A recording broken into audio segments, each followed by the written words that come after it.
Magandang araw sa inyong lahat.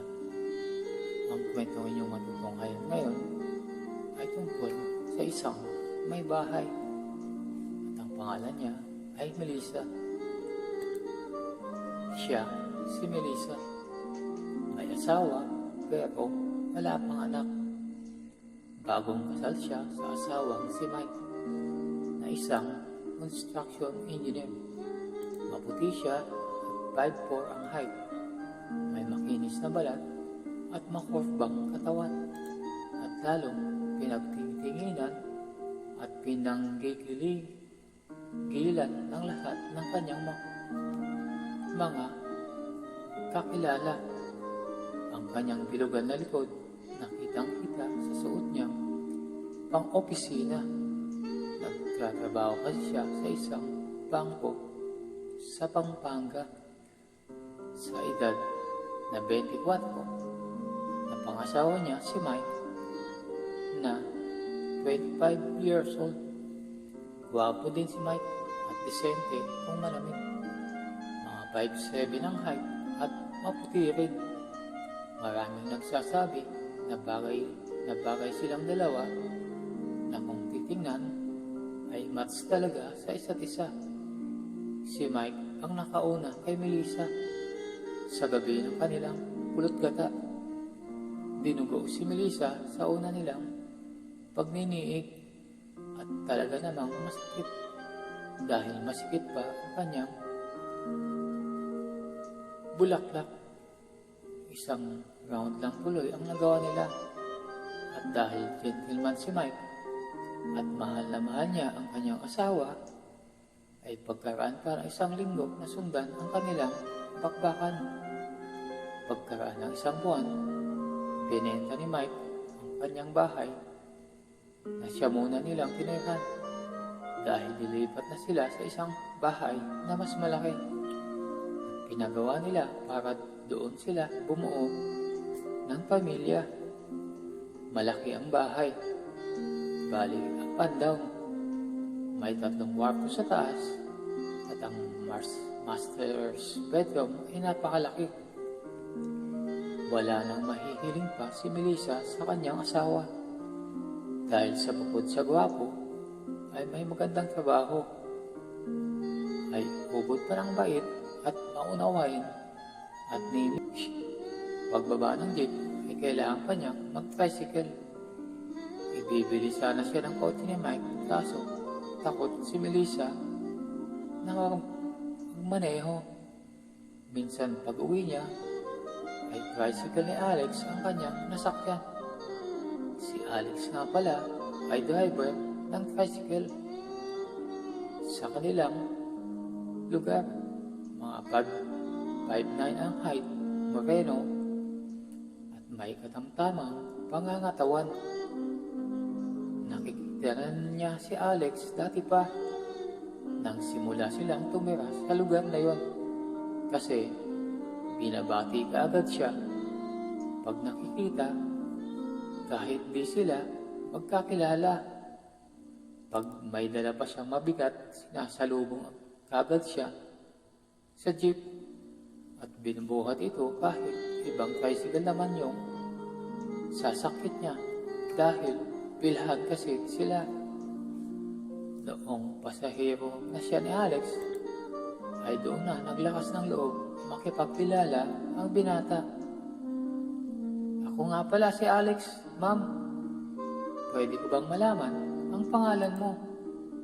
Sabay abot ng kanyang kamay sa magandang babaeng pasahero niya. Melissa. Sabay abot din ng kanyang kamay. Nakita sila ng mga kasamahang driver ni Alex na nagkakamayan kaya kantyaw kagad ang hinabot ni Alex sa mga kasama. Pasensya ka na sa mga kasama ko, sabi ni Alex. Okay lang yon, sabi ni Melissa na medyo kinilig. Pero hindi niya pinahalata. Ngayon lang kasi siya mayroong lalaking naglakas loob na makipagkilala sa kanya kasi nahihiya sa kanya. Si Mike naman kasi ay kababata niya. Kaya sila nagkakilala. Nang magdaog ang kanilang palad, ay nagmukhang maliit ang kamay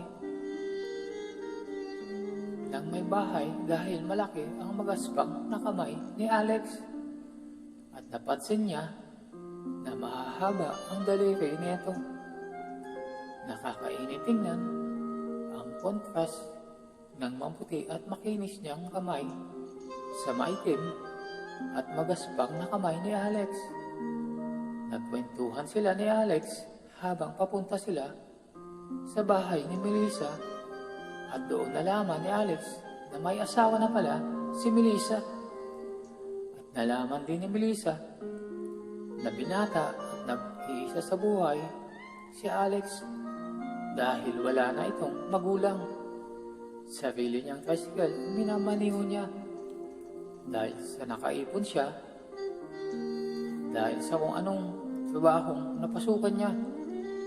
Nag-construction siya dati, nag-janitor at mekaniko hanggang makaipon at makabili ng tricycle. Palibhasa binata at solo sa buhay at magaling humawak ng pera ay nakapagpundar. May bisyo din naman si Alex pero kontrolado. Naging palagay agad ang loob ni Melissa kay Alex dahil mabait naman kasi ang binata at hindi bastos kausap. Minsan namalengke si Melissa nang biglang may humablot ng kanyang bag. Saklolo! Saklolo! Magnanakaw! Magnanakaw! Sigaw ni Melissa. Pero parang baliwala lang sa mga tao nang biglang may nagkagulo sa direksyon na tinakbuhan ng snatcher. Doon niya nakita si Alex na nakipagsuntukan sa snatcher at sa isang kasama nito na lockout. Taob kay Alex ang dalawa. Sabay kinuha ni Alex ang bag ni Melissa at ibinigay sa may bahay. Umiiyak na yumakap si Melissa kay Alex at nagpasalamat. Buti na lang nandyan ka. Maraming salamat, Alex. Na nangingilit ang kanyang luha. Hatid na kita sa inyo, Melissa, sabi ni Alex. Habang nasa daan pauwi, ay nanginginig pa rin sa takot si Melissa. Kaya nagkwento si Alex sa kanya para mapahupa ang nararamdaman nitong takot dahil sa nangyari. Noong nasa tapat na sila ng bahay, ay niyaya ni Melissa si Alex na pumasok at para na rin ipakilala sa asawa niya. Ayaw sana ni Alex pero napilitan din siya na umayon. Han, siya nga pala si Alex. Naisnats ako sa palengke kanina pero tinulungan ako ni Alex kaya nabawi ko ang bag ko. Pare, ako nga pala si Mike. Maraming salamat sa iyo. Paano ka ba namin mapapasalamatan, pare? Walang anuman yun, sir, sabi ni Alex. Wag mo na akong tawagin, sir. Alex na lang, pre. Nagkwentuhan pa sina Mike at Alex. At maya-maya, nagyaya si Mike ng inuman. Nagbihis si Melissa ng leggings na itim at t-shirt na puti habang nagluluto ng pulutan ng dalawa. Nang lumabas si Melissa sa kusina, dalaan fried chicken wings, ay napatitik ang dalawang lalaki. Dahil kahit simple lang ang suot ni Melissa, ay napakaganda talaga niya. Hapit na hapit ang itim na leggings niya, na lalong nagpaganda sa kanya. Simula noon, ay madalas na ang pag-text ng dalawa at palagi na rin ang binata sa bahay ng mag-asawa. Lalo na pag may okasyon at naging close siya sa dalawa. Lalo na kay Melissa dahil lagi silang magka-text ng ligid sa kaalaman ni Mike. Hindi naman binigyan ni Melissa ng mali siya ang palagi nilang pagtitext. Dahil di naman nagpapahiwatig ang binata, kundi kwentuhan lang sila sa buhay at nag-a-advise sa isa't isa. Pag may problema, malungkot si Melissa. Nagsimula na kasi naging busy si Mike dahil marami silang project at na-assign pa sa ibang lugar. Pero kahit ganon, ay binibigyan naman ng oras ni Mike ang asawa pag magkasama sila. Matinding bakbakan agad pag nasa bahay si Mike. Si Mike ang masigasig sa bakbakan dahil ayaw ni Melissa ng ano pa mang posisyon. Usual na nasa ibabaw lang lagi sila. Palagi pero sinisisid muna ni Mike ang bulaklak na nakahain na gustong gusto ni Melissa. Minsan, birthday ni Melissa at hindi nakauwi si Mike dahil may problemang inaayos sa site. Naintindihan naman ni Melissa ang asawa niya, pero nakadama pa rin siya ng kalungkutan. Mga kamag-anak lamang nila ang bisita niya. Wala si Alex, kaya tinext niya ito, pero hindi nag-reply. Alas 10 na ng gabi, nagsiuwian na ang mga bisita nang mag-text si Alex na nasa labas ng bahay. Pagbukas niya ng gate, ay nakangiti ito at may dalang regalo.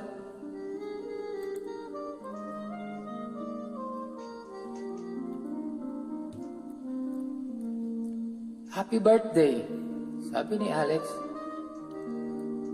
Nagpaliwanag kung bakit late na pumunta. Nahirapan pala itong maghanap ng panregalo at nag-sideline pa para may pambili. Ikaw naman nag-abala ka pa. Tama na yung pumunta ka. Maya mo na buksan ang regalo ko kasi nakakahiya sa'yo. Ikaw naman, ano ba to? Secret, sagot ni Alex. Tama sa loob at kumain ka muna. Napansin ni Alex na wala si Mike habang kumakain siya. Kaya nagtanong siya kung nasan si Mike. Di siya nakauwi dahil may problema sa site, sagot ni Melissa. Kung ako ang asawa mo, hindi kita iiwan, Melissa. Natawa si Melissa sa sambit ni Alex. Hehehe, ano ba yung sinasabi mo? Okay lang wala siya kasi naiintindihan ko naman. Swerte talaga si Mike sa'yo. Maganda na at sexy. At maunawain pa. First time ni Alex na magsalita sa kanya ng ganon. Kahit alam niya na may gusto ito sa kanya dahil rata sa mga mata nito. Pag nag-uusap sila, regular na kasi siyang sinusundo nito sa bangko. Pag wala ang asawa niya, tinutulungan muna siya ni Alex na magligpit sa mga kalat bago umuwi. Nagkwentuhan sila habang nagpupugas ng plato at magkatabi sa lababo. Dikit na dikit ang mga siko nila at nahahawakan pa ni Alex minsan ang kamay niya nang di sinasadya. Minsan nagkakatitigan pa sila habang nag-uusap. Pareho nakaramdam ng kakaibang pakiramdam sa pagitan ng kanilang mga hita sa isa't isa. Pero nagpigil si Melissa kaya di mahalata. Samantalang si Alex naman ay naghihintay ng reaksyon sa kanya. Pero walang nangyari kaya umuwi na ito. Sa labas, niyakap ni Melissa si Alex.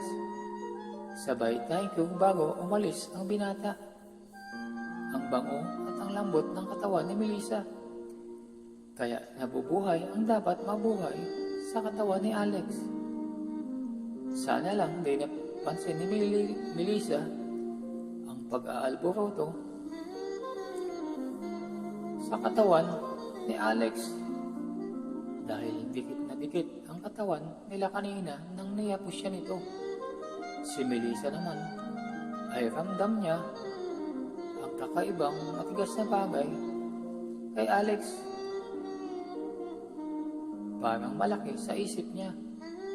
Napailin na lang siya nang maisip yun dahil may asawa siya at mahal niya si Mike. Ayaw man aminin sa sarili ni Melissa, pero nararamdaman din siya. May nararamdaman din siya sa binata. Kung pag-ibig o pagkagusto, yun ang hindi niya alam. Binuksan niya ang regalo ni Alex nang nasa loob na siya ng kwarto. At napaisip siya kasi night piece na kulay itim na maitim na manipis at maiksi ang regalo nito. Napakingiti siya dahil naalala niya sagot ng binata nang tinanong niya kung ano ang regalo nito. Secret ang sagot ng binata. Yung pala, Victoria's Secret ang tatak nito. Alam niyang mahal ito. Nag-effort talaga ang binata sa regalo. Pero alam niyang hindi tama ang ganito. Ang regalo sa kanya, pero na-appreciate niya pa rin ito habang sinusukat niya. Alex, salamat sa regalo mo. Nagustuhan ko, pero bakit naman ito ang naisipan mong regalo? Text ni Melissa sa kanya. Reply agad siya nung nakita ko. Kasi yan nagustuhan ko. Alam kong bagay sa'yo. Reply ni Alex. Maya-maya, reply kagad ang magandang misis na ang mahal nito. At di mo naman makikitang suot ko ito. Walang mahal para sa'yo, Melissa.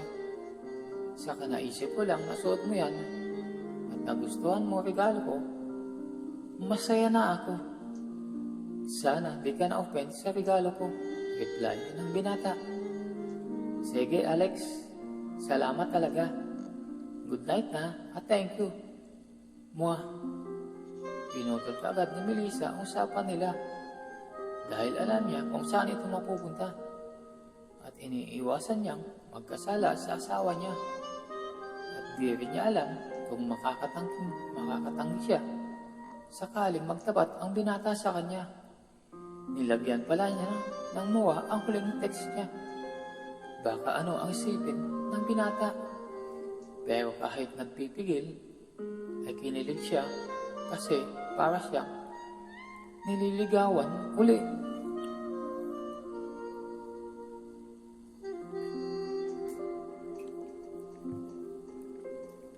Si Alex naman ay tuwang-tuwa kasi kahit sa text lang, hinalikan siya ng babaeng iniibig niya. Dumaan ang mga araw at buwan. Parati pa rin silang nagte-text at nag-uusap ni Alex. Si Alex pa rin ang sumusundo kay Melissa. At this time ay nagpapahiwatig na ang binata na may gusto siya sa asawa ni Mike. Pero di pinapansin ni Melissa bagkos iniiba niya ang usapan o di kaya ay magdadahilan sapagkat ayaw niyang magkasala sa kanyang asawa na ubod ng bait. Nahuhulog man ang kanyang loob sa binata ay pilit niyang pinipigilan at kinukumbinsi niya ang kanyang sarili na kaibigan lang ang turing niya dito. Sweet kasi sa kanya si Alex at maalalahanin na parang si Mike din. Kaibahan lang ay brusko ang dating ni Alex at disente naman si Mike. Baby face ang mukha ni Mike na parang anghel samantalang demonyong nanunukso si Alex. Minsan tumawag si Melissa kay Alex para ipaayos ang siradora ng kanilang pinto. Agad namang dumating si Alex at nadatnan niya si Mike sa gate na hinihintay siya. Parang nadismaya si Alex kasi akala niya ay wala si Mike. Pare, pasok ka, sabi ni Mike. Pasensya na sa abala kasi nasira ang doorknob kaso paalis na din ako. Habang nag-uusap sila ay siya namang labas din ni Melissa galing sa loob ng bahay. Alex, naabala ka pa namin tuloy. Si Mike sana aayos kaso biglang pinapapunta sa Maynila. Sabi ni Melissa. Balak na kasi niyang magtapat sa nararamdaman sa babae kaso di siya makabelo kasi parang umiiwas si Melissa. Maya-maya umalis na si Mike. Habang inuumpisa na ni Alex ayusin ang pinto, nakita niyang naghalikan sa garahe ang mag-asawa. Bago sumakay ng kotse si Mike at binuksan ni Melissa ang gate. Maiksing maong short at sandong putila ang suot ni Melissa. At naka-ponytail ang buhok. Simple pero sobrang sexy. Dahil kita mo talaga ang kanyang kaputian at kakinisan. Pati na ang kanyang matambok na puwet ay hulmang-hulma sa kanyang short. Klaro naman ang kanyang itim na bra sa suot ng puting sando at porna ng kanyang bilugang mga melon. At katamtaman lang ang laki. Pagpasok ni Melissa, ginagawa na ni Alex ang pinto. Alex, okay ka lang dyan? Nagmerienda ka na ba? Anong gusto mong inumin? Tanong ni Melissa kay Alex. Bahala ka na, sagot ng binata. Pumasok si Melissa sa kusina. Pagkaraan ng 30 minutes, ay natapos din ni Alex ang siradora. Pinalitan niya ito ng bago. O ayan, okay na, sabi ng binata. Magkano? Sabi din ni Melissa. Libre lang yan. Ikaw pa, sagot ng binata. Puro mo na lang ako libre. Pati sa pamasahe, libre din. Paano pa ba ako makakabayad yan? Tanong ng babae. Kiss sa lips. Hehehe. Nakangising biro ni Alex. Sira. Magmerienda nga lang tayo. Sabi naman ng babae. Pero sa loob niya ay parang gusto niyang patulan ang biro ng binata. Sila lang dalawa sa bahay na yun. At ang isiping pwedeng merong mangyari sa kanilang dalawa ay kapwa nagpapainit sa kanilang dalawa. Si Alex ay may kakaibang nararamdaman sa kaputian at kakinisan ng magandang asawa ni Mike sa mga oras na yun. Parang gusto niyang yakapin at halikan si Melissa, lalo na pag nagkakasalubong ang kanilang mga mata. Si Melissa naman ay nadidemonyo din sa mga titig ni Alex. Napapatingin din siya sa kakaibang bukol sa harapan ni Alex na hindi talaga maitatago sa kanyang pantalon. Iniisip niya kung ano ang pakiramdam kung paano papasok ang bagay na yun at may tago sa kanyang pantalon. Iniisip niya kung anong pakiramdam kung papasok ang mahiwagang pipino sa kanyang munay. Nasa gitna siya ng isiping iyon nang biglang nagsalita si Alex sa kanya na birthday pala nito ng araw na yon. Birthday mo pala. Wala man lang akong may bigay na regalo sa'yo. Hayaan mo bukas na bukas din. Ibibili kita ng regalo, sabi ni Melissa. Kain na lang tayo sa labas. Yaya ng binata. Dito na lang tayo sa bahay at ipagluluto kita ng handa para di ka na pagastos pa. Sagot ng babae. Sa totoo lang, mas gusto din ni Alex na doon na lang sila sa bahay ni Melissa. Total sila lang namang dalawa at gusto niyang masolo ang babae. Kaya umuuna agad siya. Nagpaalam lang si Alex na aalis para bibili ng maiinom. Dahil pumayag si Melissa na makipag-inuman sa kanya. Pagka-alis ni Alex ay nagluto na si Melissa ng kakainin at pupulutanin nila. Alam ni Melissa na sa pagpayag niya na makipag-inuman sa binata ay pwedeng malasing siya at pagsamantalahan siya ni Alex. Pero may tiwala din kasi siya kay Alex at nire-respeto naman siya nito. Si Alex naman ay may kakaibang init na nararamdaman at alam niya pag tinamaan ng alak si Melissa ay pwedeng bumigay sa kanya. Aakitin niya si Melissa. Yun ang iniisip niya habang papunta sa tindahan. Nag-umpisa na silang uminom. Beer ang iniinom ni Melissa. Samantalang hard ang tinatagay ng binata. Habang kumakain sila ng mga oras na yon, nagkwentuhan sila ng kung ano-ano. At naitanong ni Melissa ang size ng damit ng binata. Naisipan kasi niyang bilhan ng damit ito para iregalo dito. Di ko sigurado ang size ng damit ko, sagot ng binata. Kaya lumapit si Melissa upang tingnan sa batok nito kung ano ang size ng t-shirt nito. Sa paglapit ni Melissa ay kailangan niyang dumikit at ilapit ang mukha niya sa likod ng binata. Sumagi ang kanyang mga milon sa balikat ni Alex at lalong nag-iba ang kakaibang init ng lalaki dahil ramdam niya ang lambot ng mga milon niyon. Langhap na langhap din niya ang bango ng asawa ni Mike. Si Melissa naman ay nalanghap din ang amoy ng binata, ang pawis nito at ang natural na amoy ng lalaki na nagpainit sa kanya lalong sinamahan pa ng alak. At dahil ang isa niyang kamay ay nakapatong sa balikat nito, bilang suporta ay ramdam niya ang tigas ng muscle sa balikat ng binata. Umalis siya kaagad kasi parang nahihiya siya dahil bigla ay iba ang kanyang pakiramdam. Damang-dama naman ni Alex ang init ng hiningan ni Melissa habang tinitingnan ang etiketa ng kanyang damit. At kunti na lang ay yayakapin na niya ito at hahalikan kung hindi ba umalis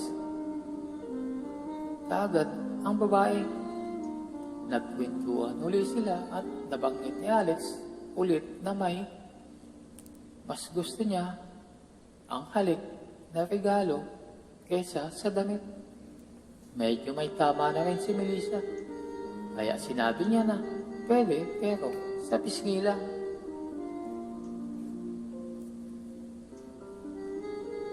Ibang-iba na kasi ang pakiramdam nila ng mga oras na yon. Pero kapwa nagpipigil at hinihintay kung sino ang unang gumawa ng hakbang. Lumapit si Alex at hinawakan ang balikat ni Melissa at humalik sa pisngi. Pero may madiin na may kasamang singhot upang maamoy ang bango ng babae. Pagkatapos niyang mag-kiss ay di na siya umalis sa tabi nito. Nagpatuloy lang sila sa kwentuhan at lalong lumakas ang tama ng alcohol kay Melissa. Nag-umpisa na rin si Alex na lumikot ang mga kamay. Minsan aakbay at hahawak pa sa kamay ng babae at malapit ang mukha sa isa't isa habang nag-uusap. Iba na rin ang tema ng kanilang usapan. Napunta sa kanilang usapan sa pakipagbakbakan. At dahil si Mike lang ang naman ang nakauna kay Melissa, ay wala siyang naikwento at nakikinig lang siya kay Alex sa mga kwento nitong tungkol sa bakbakan. Nagko-comment din siya paminsan-minsan sa mga sinasabi ni Alex. Sinabi din ni Alex na mahaba ang kanyang dila at ayaw maniwala ng babae, kaya nilabas niya ito. At dahil malapit lang ang kanilang mukha, ay halos magkadikit na ang kanilang mga labi. Habang nag-uusap, dumikit ang dila ni Alex sa labi ni Melissa. Nabasa ng laway ng dila ni Alex ang mapulang labi ng babae. Di nakakilos ang babae at tinikong bigla ang bibig kung saan naipit ang dila ng binata. Pareho silang hindi gumalaw at parang tumigil ang oras sa kanilang dalawa. Titig na titig sila sa isa't isa. Nang natauhan si Melissa sa kanilang sitwasyon, umatras siya kaunti at iniba na naman ang usapan nila dahil nag-uumpisa na siyang matugso. Nagkikwento si Melissa nang biglang humingi uli ng kiss ang lalaki. At sa ngayon nga ay gusto sa labi. Nag-isip saglit si Melissa dahil ibang-iba na ang kanyang pakiramdam dahil sa nakainom ay pumayag siya. Hinawakan ni Alex ang kanyang mukha at hinalikan siya ng mariin sa labi. Nilabas ni Alex ang kanyang dila kaya tinikom niya ang kanyang bibig. Pinaligot na ng binata ng kanyang dila at tumama sa ngipin ng babae. Kinagat-kagat din ni Alex ang kanyang labi. Habang hinahalikan siya ng lalaki, ay titig na titig ang mga mata nila sa isa't isa. Bumigay din si Melissa at pinuka ang bibig at pumasok ang panauhin at ginalugad at kinalkal ang loob ng kanyang bibig na parang may hinahanap. Nang magpang-abot ang kanilang mga kumikiwal na mga bagay na yon, ay kinanti ng dila ni Alex ang kanyang dila. Di sila ganon kung maghalikan ni Mike dahil pareho silang bebin noong unang gabi nila. Sinabayan niya ang ginagawa ni Alex, kaya ang resulta ay parang mga sawa na naglalaban ang kanilang mga labi at dila. Gumalaw na rin ang kanyang kamay at sinuot ito sa kanyang silog. At nang matagpuan ang dapat matagpuan, ay ginawa itong parang harina at pinagpala. Hindi makatulog si Alex noong gabi dahil sa nangyari sa kanila ni Melissa. Di siya makapaniwala na nagpaangkin sa kanya si Melissa, pero nag-iisip siya kung ayos lang ba ito dahil tumakbo ito sa kwarto habang umiiyak. Kaya umuwi na lang siya. Naintindihan niya na nadarang lang si Melissa dahil sa nainom na alak.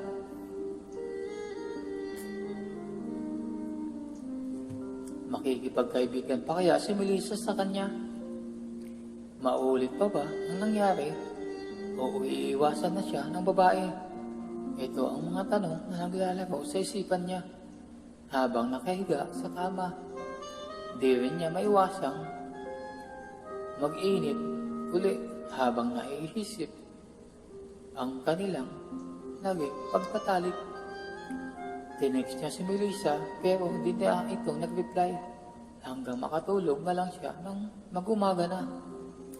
Si Melissa din hindi rin makatulog. Iyak ng iyak dahil sa kasalanang nagawa.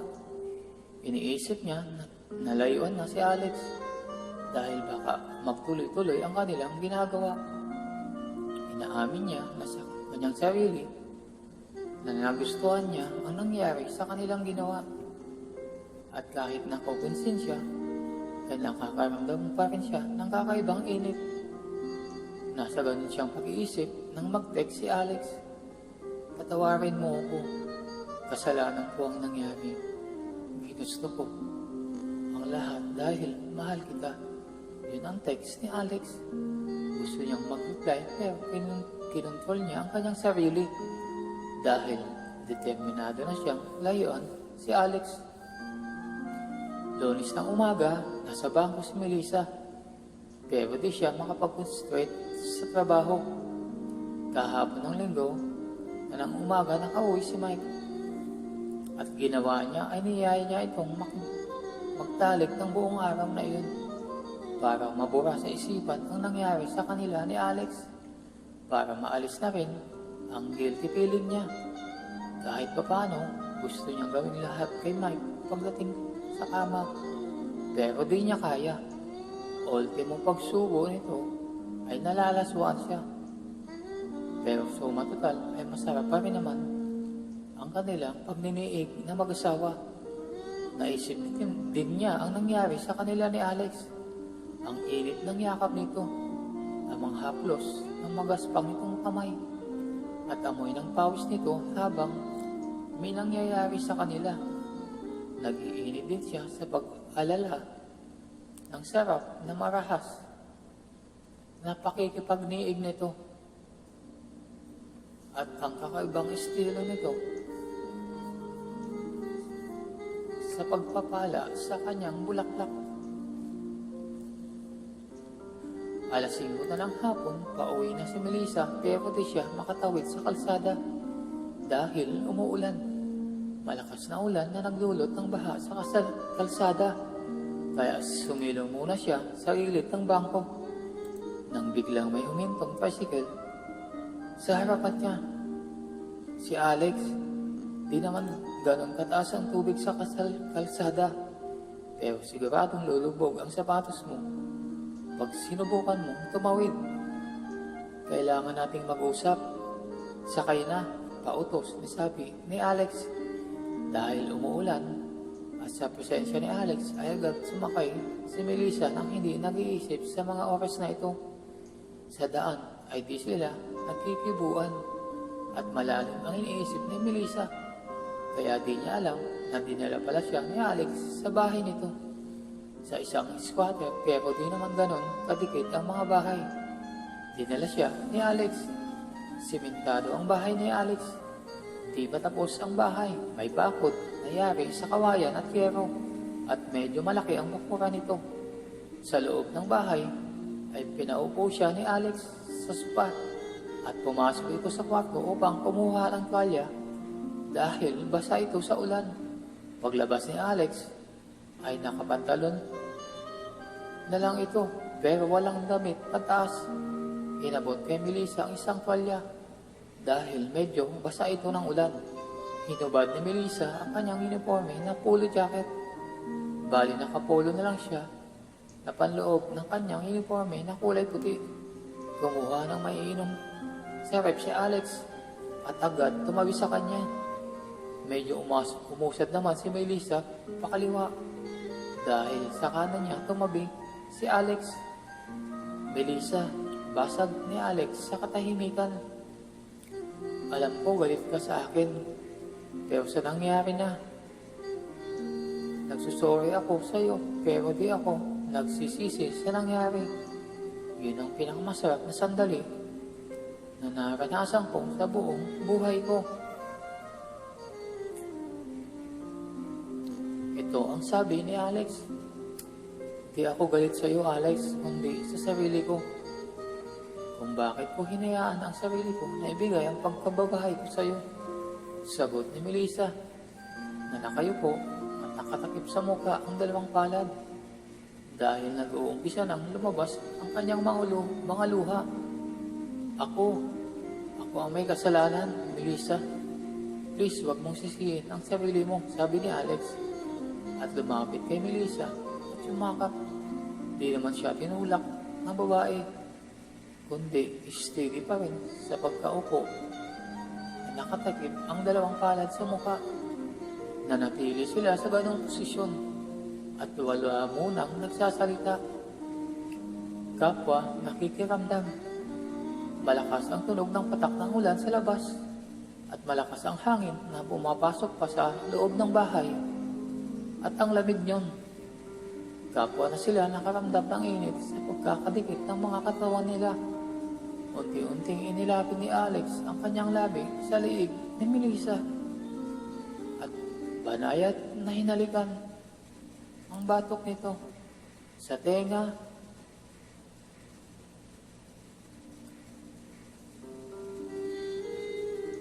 Gumagalaw na ang kamay ni Alex. Ang kaliwa ay napapunta sa kaliwang milon ni Melissa.